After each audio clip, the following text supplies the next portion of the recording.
ვილიარეალმა ჩემს სანაცვლოდ რეკორდული თანხა გადაიხადა. ვიცი რომ ჩემი ტრანსფერი კლუბისთვის უძვირ ფასესი იყო და იმედი მაქვს რომ კარგი თამაშითა და გოლებით მოვახერხებ გუნდის წარმატებაში მნიშვნელოვანი წვლილი შეტანას. მოედანზე თავს არასდროს ვზოგავდი და აქაც ამის გაკეთებას ვაპირებ. მოუთმევად ველოდები შეხვედრებს. ყოველთვის ვცდილობ ჩემი შესაძლებლობების მაქსიმუმი ვაჩვენო და არც ეს სეზონი იქნება გამონაკლისი. მადლობელი ვარ ვილიარეალის იმ ძალისხმევისთვის, რომელიც კლუბმა ჩემს გამოგასწია. კარგად ვიცი რა ძლიერი თავდამსხმელები ხავდა ვილიარეალს წარსულში, მათ შორის ბოლო წლებში. აქ გადმოსვლამდე რობერ პირეს ვესაუბრებ. მან ძალიან დადებითად დაახასიათა კლუბი და მითხრა რომ ვილიარეალი ერთი დიდი ოჯახია.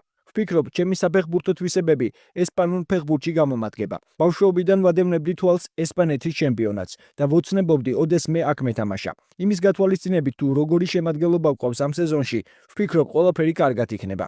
მწვრთნელს უკვე ვესაუბრე, მაგრამ კიდე გვექნება შესაძლებლობა უფრო დეტალურად და კონკრეტულად ვისაუბროთ მის გეგმებზე და იდეებზე. როგორც ფიზიკურად, ისე მენტალურად ატლეტიკოსთან სათამაშოდ მზად ვარ. ლა ლიგაში თამაშზე ბავშვობიდან ვოცნებობდი. აქ თამაშობდა მამარდაშვილი და ასევე დარწმუნებული ვარ რომ მომავალში ესპანურ კლუბებში კიდევ არაერთი ქართველი ფეხბურთელი მოხვდება.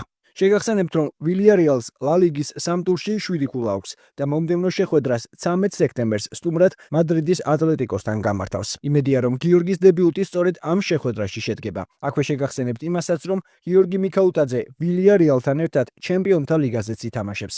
აღსანიშნავია რომ ქართველს ამ ტურნირზე მონაწილეობა არასდროს მიუღია.